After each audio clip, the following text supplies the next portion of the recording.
Hello, everyone. I am Sean, and welcome once again to my Horror Corner. As always, thank you so much for watching the video today. I do appreciate your time uh, to watch my stuff. And I know I always say it, but a special thank you to those of you who have been subscribing to the channel. I've seen the numbers go up a lot here in just the last couple of days, and so so thankful for that. As of recording this today, I am at 98 subscribers, and the goal was to hit 100 by the end of the year. So definitely on track for that. So just thank you so much for those of you who have subscribed. I know there's some of you out there, my friends Brendan and Sam at Our Life in Horror, and Robbie and Kaylee at That Horror Couple that have been promoting my channel and sharing my videos. Thank you so much as well for helping me. So yeah, just thank you to everybody. That's how we'll start this off. Today, we are going to be talking about Green Room from 2015. I had seen this movie. Well, I take that back. I had seen part of this movie once, quite some time ago. Um, didn't really know what it was. Just came across it one night and saw some of it, and um, I think I was probably kind of in and out, half asleep, um, in watching it, and saw enough that I thought it was interesting, but then kind of forgot about it. Just never got back to it again, and so decided to. It popped up recently, and so decided to do this review on Green Room today. So this was really the first time. I just watched this movie a little bit ago, all the way through for the first time. So kind of a first time watch for me. Yeah, it'll be first time watches are always interesting to talk about, and I don't hear a lot of other people talk about this film, so I'm very curious for anyone who does watch this video. Leave me some comments. Let me know if you've seen this, what you think about it, that kind of thing. So, um, yeah, we'll talk about Green Room. Before I get into the episode, let me just apologize ahead of time. I have been dealing with the kidney stone or kidney stones for the last 48 hours here. So I have either been in extreme pain or heavily medicated to deal with those. And so right now I'm kind of at the in between stage. Got some medication in me, feeling a little groggy, in pain, but nowhere near like what it was. So if I appear a little out of it, appear a little tired, that's why we're medicated today. So we're just trying to get through this kidney stone issue. But all right, let's start talking about Green Room. First, let me get a drink.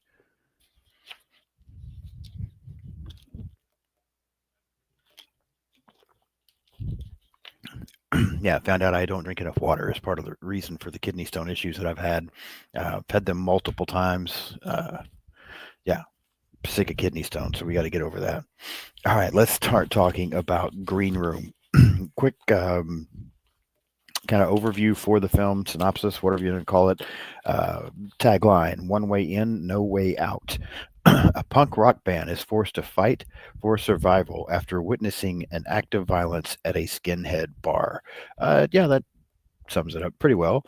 The movie was released May 17th, 2015 at the Cannes Film Festival, and then April 15th of 2016 in the United States.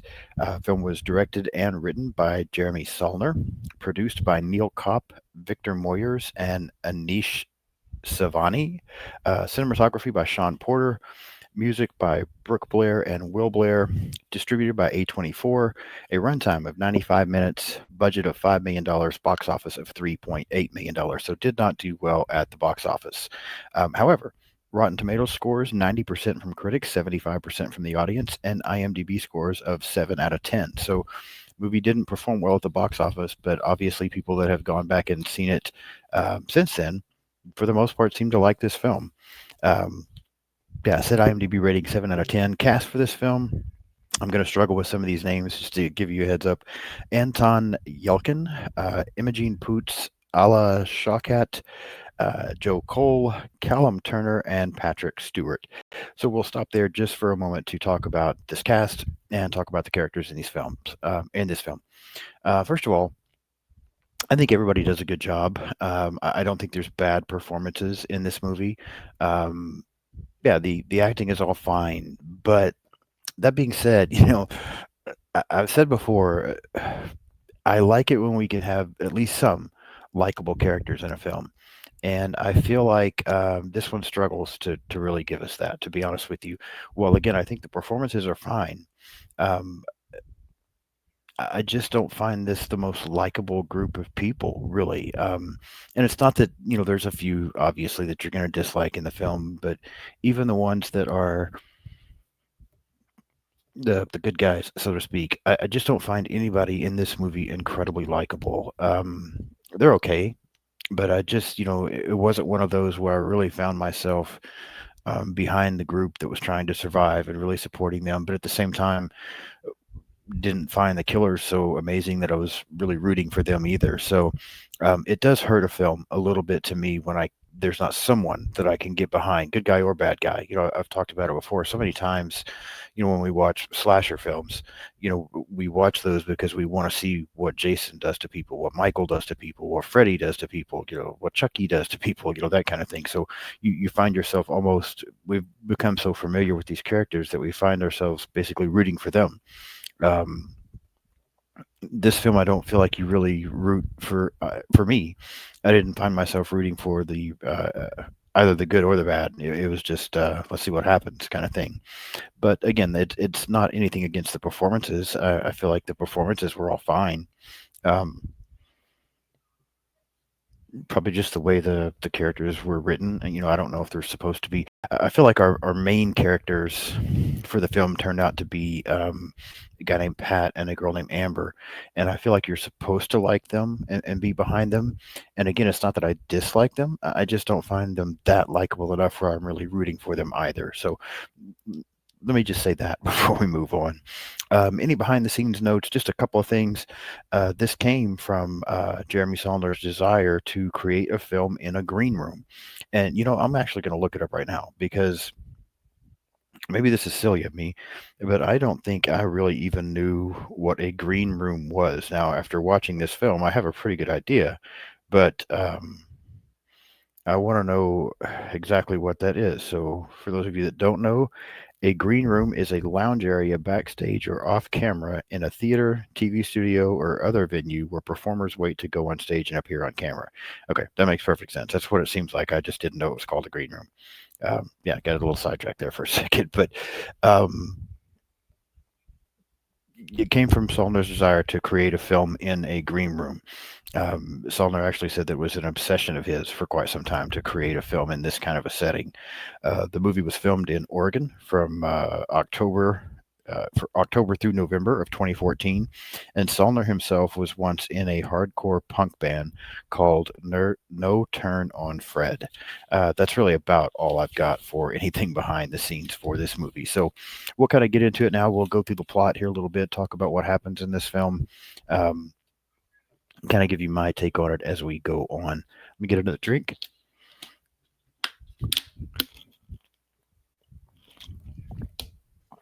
This medicine that I'm taking, um, one, completely dries my mouth out, and two, makes me so tired. So I'm just trying to get through this episode.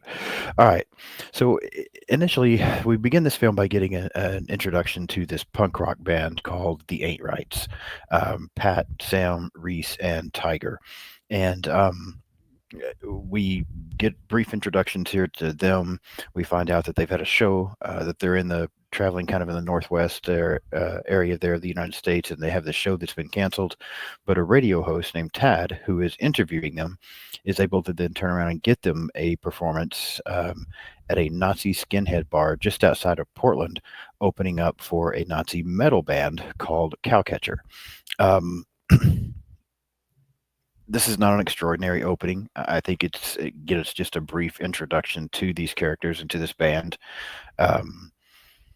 You kind of get the impression that they're a little down on their luck, trying to get their music out there and get going.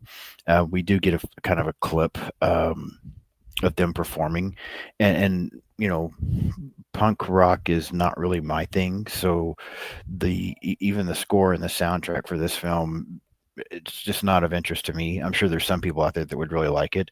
It's not great as far as I'm concerned, but that's just because this is not my kind of music.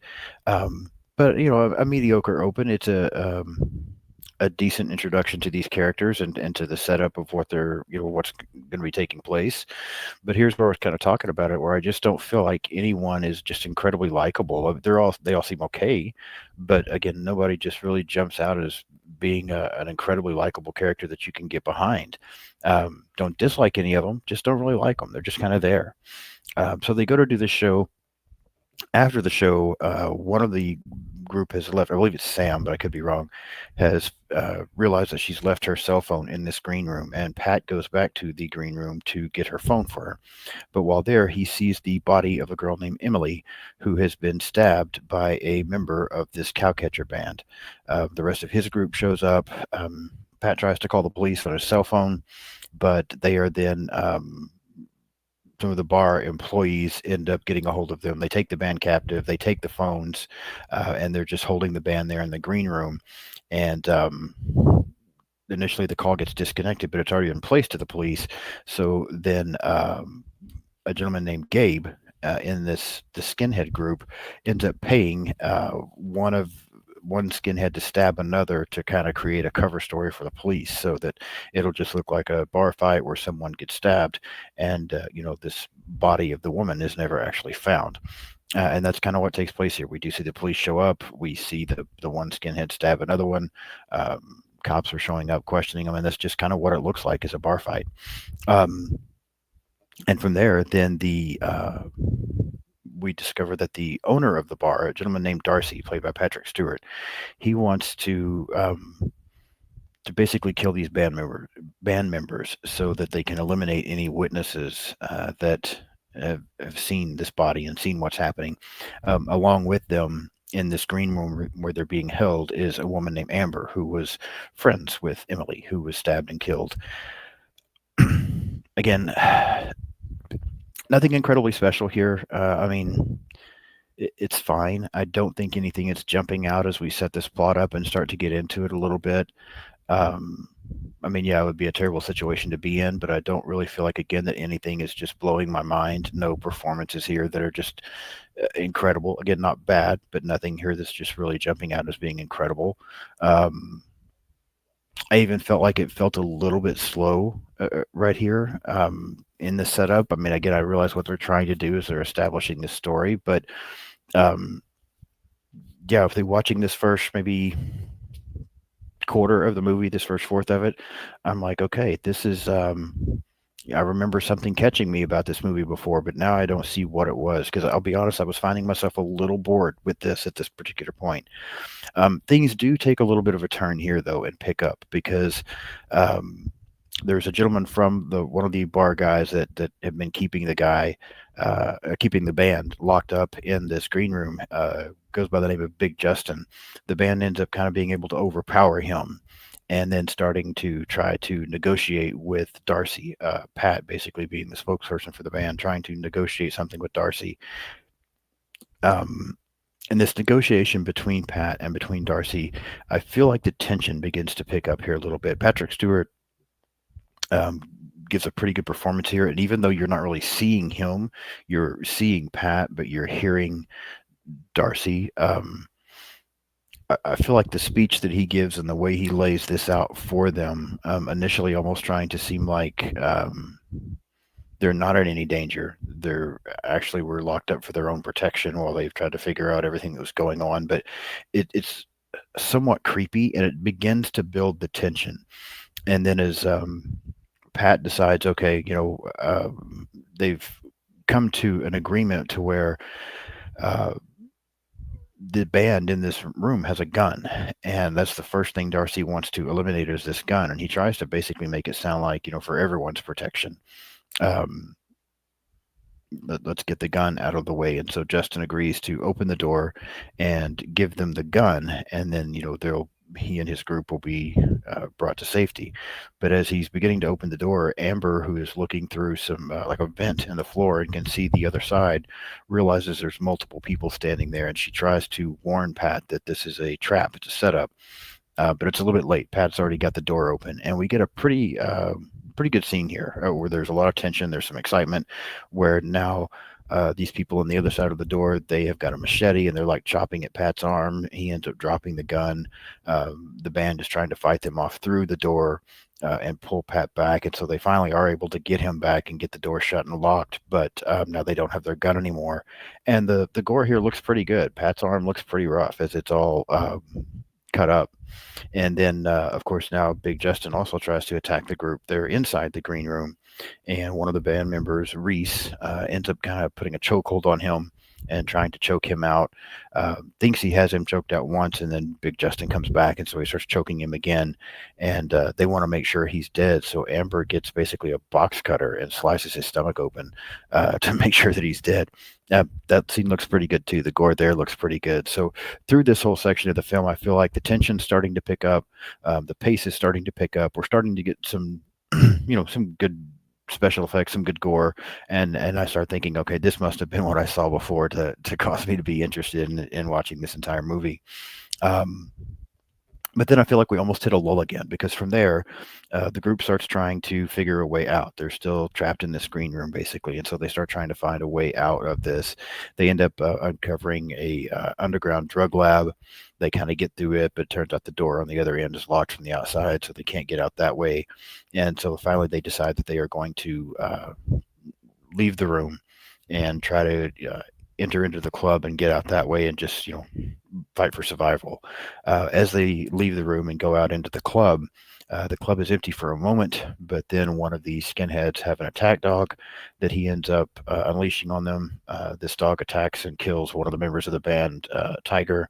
Another member of the band, Reese, who had choked out Big Justin earlier, he finds a window and tries to climb out of it, but as he gets out the window, he immediately gets attacked by a couple of skinheads who have machetes. They end up hacking him up, and the rest of the group ends up taking back off to the green room. I said we had a little bit of a lull here, but we do. I mean, it jumps kind of into some action scenes. I just feel like there's a little bit of a spot there where they're trying to find a way out, and they're going through this underground tunnel. I feel like the pacing of this movie is very up and down, because you do get some good scenes, you do get some decent action, you do get some decent tension here and there, but then there's also just a lot of downtime with a lot of dialogue that to me doesn't really do anything to benefit the film. It just is kind of there. And so I feel like, even though I mentioned at the beginning this movie has a runtime of like 95 minutes, I feel like this movie feels much longer than that, especially by the time we get to the end of the film, which I'll get to here in a few moments. But now that they've gotten back into the green room, Darcy ends up sending two of his men in, a gentleman named Daniel and another guy, in to try to kill the rest of the band. But as they end up fighting their way and getting into this green room, Amber, we find out that Daniel, his girlfriend, was the woman Emily, whose body we had seen that had been stabbed. And Amber, who was friends with Emily, ends up telling Daniel that she was stabbed because the skinheads found out that Daniel and Emily were going to leave the group, and they didn't want that, so they ended up killing Emily, which then kind of sets Daniel off. He sends the other skinhead that had come with him away, and he decides he's going to try to help the remaining band members escape, because he was trying to get away from this whole group initially anyways, and now that they've killed his girlfriend, he's going to kind of switch sides here and try to help the band members get away. But immediately upon trying to do so, as they leave the green room again, Daniel ends up getting shot in the head and killed, and then the attack dog ends up attacking Sam and killing her. And so now all that's left is Pat from the band, and then Amber, who was there with them. And so Pat and Amber retreat back to the green room. And again, I feel like this,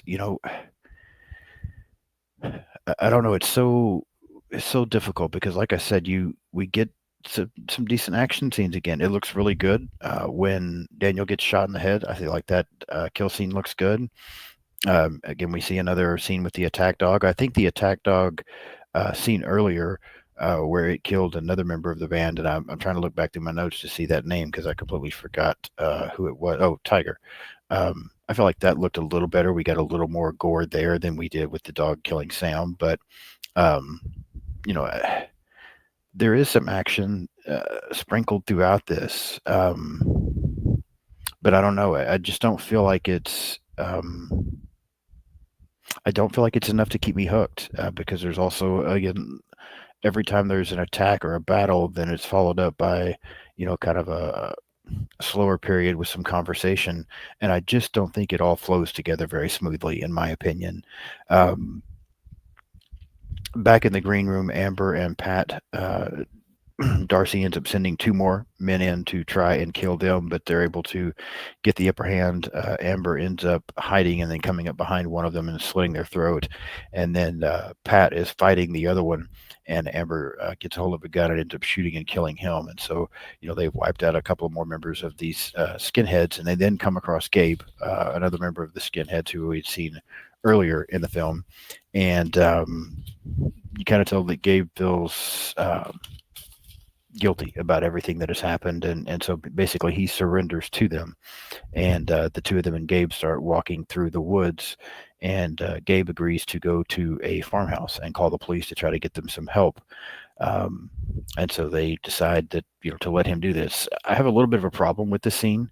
um, I don't feel like there was really enough here to have convinced, had I been in their situation, where so many of my friends have been killed, and now this other guy who was obviously a part of all of this is just so easily willing to surrender to you. That's one thing, but then is like, I'll go get help, I'll go call the police. I don't know if I would have been so quick to trust him. So I kind of feel like there's some, I don't know, loopholes in the plot line or something here. I just don't find it very believable here at this point. That part just really bothers me about this film, that they were so quickly ready to just let him go try to get help when, just shortly before he had been part of the group that was killing their friends. That part bothers me a little bit. It just doesn't. It seems to hurt the flow of the film, in my opinion. Um, but as they continue to go through the woods, they come across Darcy and two more of these skinheads. They end up catching the two that are working for Darcy, and they end up leading them back to him. They then end up shooting and killing these two skinheads, and then as Darcy tries to escape, they end up shooting and killing him as well. Um, and that's pretty much it. At that point, then I think we do get another shot of Gabe where he is asking some people to call the police, and then we're back to Pat and Amber sitting on the side of the road and waiting for the police to show up, and the film ends. That's pretty much it. I feel like it was a very anticlimactic ending. We've painted Darcy to be this leader of these skinhead groups, and Patrick Stewart again does a good job with this, and at times is a little chilling. But we've painted him to be such a villain, and then when he tries to escape, it's not even like he's really trying that hard. He just turns and is walking away from them while they're shooting these other two members of the group. And then they start shooting him, and he turns around and tries to shoot back and gets shot in the head. It just, again, it just doesn't, I don't know.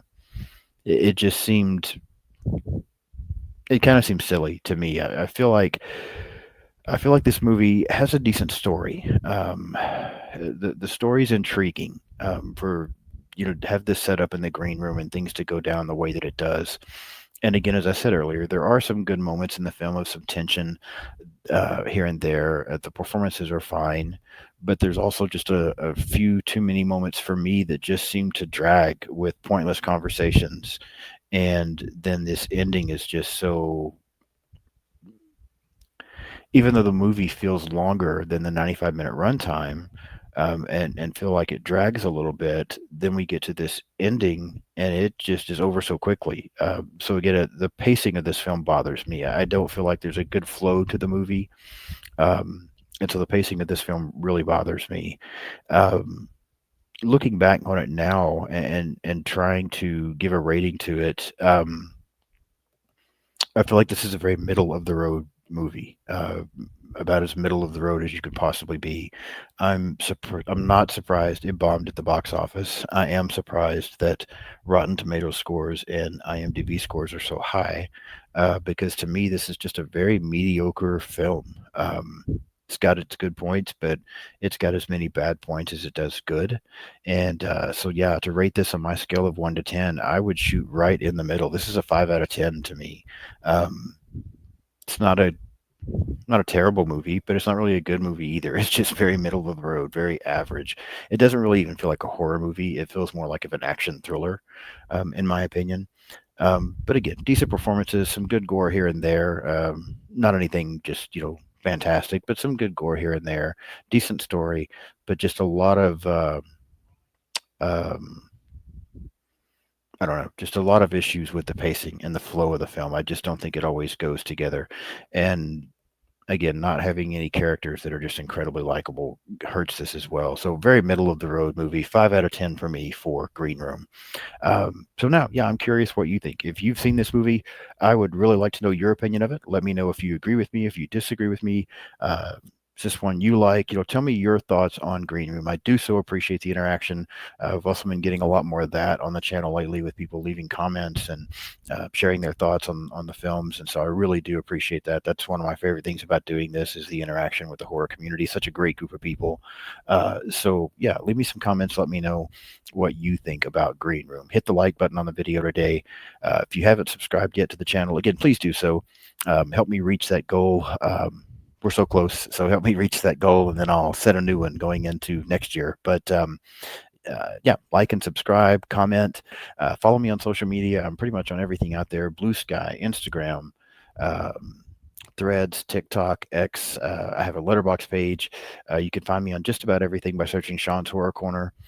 My letterbox and X are my Horror Corner. Rather than Sean's Horror Corner, that's too many characters to fit in there, I guess. So, but yeah, find me on social media. Give me a follow. I try to follow back as much as possible. I post videos every Monday, or have videos come out every Monday and every Thursday. Uh, and then occasionally something else here and there. So at least 2 reviews a week. I try to share the links and all on social media. So please, share those links with me. Help me promote the channel and help it continue to grow. And yeah, thank you so much for watching again today. Watching me in my medicated state as I try to battle this kidney stone and keep on track. I will be back in a few days to talk about The Menu from 2022. Seen this one before, going to watch it again and give a review on it. And then I can't tell you, as we get into September, there's some great episodes coming up. I have some guests coming on again here in the near future to talk about some movies in September that I'm really looking forward to. Um, Brendan and Sam from Our Life in Horror are going to be on with me again next month as we're going to talk about Victor Crowley and wrap up this whole Hatchet franchise that we've been going through. Robbie and Kaylee from That Horror Couple are going to come back on. They were on a while back and we talked about the first Quiet Place movie. We're going to talk about the second Quiet Place movie. My friend Isaiah from The Bitter Wolf is going to be on. He and I are going to talk about the original Black Christmas from 1974. So a lot of fun episodes coming up with guests. And then going into October, every episode I have in October has a guest on it. I'll have somebody with me on every episode in October. Couple of first timers on my channel. And we're also going to be talking about it. October is all slasher movies. Everything from the first Texas Chainsaw Massacre, the first Halloween, the first Friday the 13th, Child's Play, Candyman, Scream, Terrifier, Hellraiser. Yeah, all kinds of slashers coming up in October and a guest on every episode. So subscribe to the channel so you don't miss anything. I can't wait to get into those. It's going to be a lot of fun discussions. So yeah, that'll wrap up this episode. Again, thank you so much for watching. Subscribe if you haven't, and I'll be back in a couple of days. See you soon.